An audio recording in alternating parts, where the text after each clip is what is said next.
These days it would be very easy to spend up to around £35,000 or more on a large MPV and still only end up with space for 7 people. That may be all you want, of course, but even so, you might still be tempted by the thought that much the same money could buy you a smart car-like people carrier with room for up to 9. That's the proposition on offer from this model, Toyota's Proace Verso. As you'd expect, all the Euro 6 engines on offer in the Proace Verso are diesels, and if your needs are mainly based around lighter people carrying duties and short distance urban work, then the entry-level 118 brake horsepower 1.5 litre diesel unit may well be quite sufficient. For heavier payloads and longer journeys, however, you'll be needing the 2-litre diesel engine we're trying here, which gives you a lot more pulling power and is available with either 148 or 174 horsepower, the most powerful unit mated to the brand's efficient 8AT auto transmission. Otherwise, you'll be using a 6-speed manual.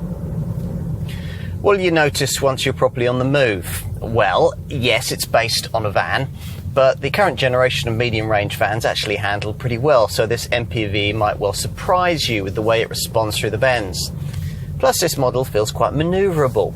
Testers who'd found the sheer size of some other big MPVs in this segment a little daunting when dealing with narrow country lanes and squeezing through gaps in the traffic were, we found, much more easily able to acclimatise to a Proace Verso.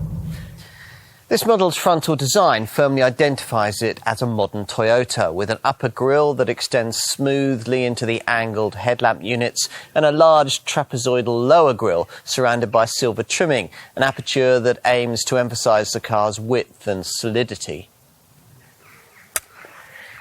There are 3 Proace Verso body sizes: compact, medium and long. In terms of body length, you're talking around 4.6, 5 metres or 5.3 metres, depending on the variant that you choose. So either way, you're going to need a very long garage. Let's take a look inside up front.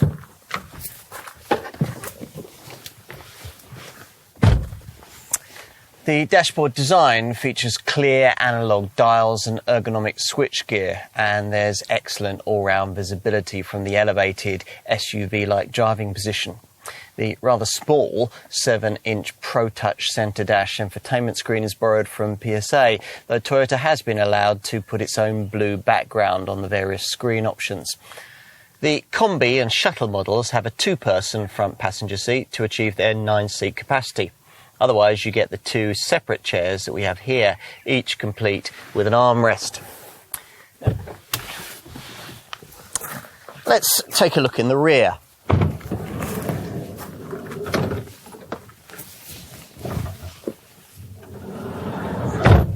All variants get 3 seats in this middle row, and they slide forward and back in a 60-40 split, plus the seat backs recline. If you specified the optional premium pack or gone for a top VIP model, you'll get this sky view panoramic roof with its 2 glass overhead panels and overhead vents. There are 4, and overhead climate controls along with overhead reading lights. Getting into the very rear requires you to push the seat base forward, then retract the seat back forward.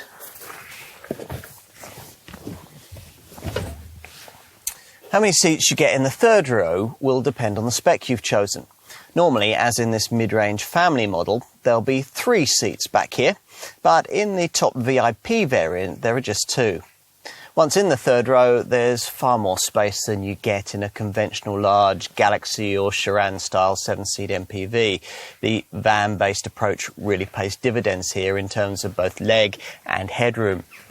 To increase legroom, you can use these red lower tabs to slide the seats ahead of you forward and back. Or if you're broader back, the second row seats can be taken from their lower runners, then turned around to face those in the rear, facilitating impromptu business conferences on the move. Let's finish with a look at luggage capacity.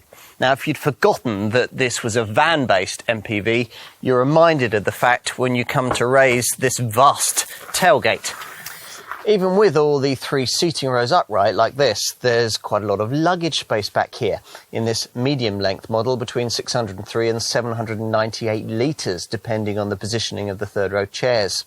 You push the third-row seats forward by pulling on these 2 red tabs and fold the seat backs using these black levers. Do that in this medium-length model and you can increase your luggage capacity to as much as 1,000 litres or 1,750 litres with the second-row seat backs folded too. Take out the second and third row seats entirely and your Proace Verso could conceivably function as some kind of small removal van.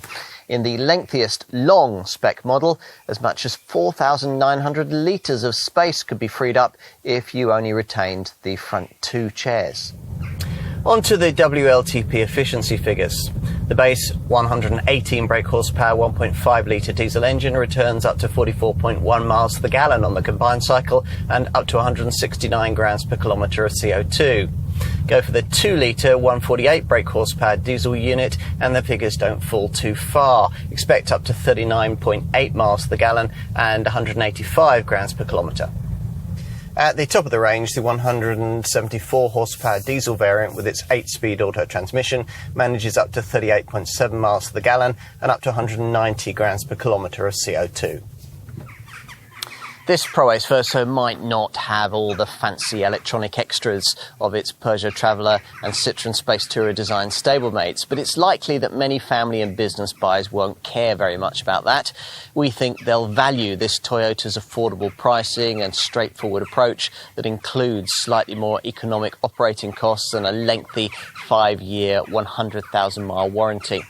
If you've regular business clients to carry or your own private parking bay at the maternity unit, it might just be everything you really need.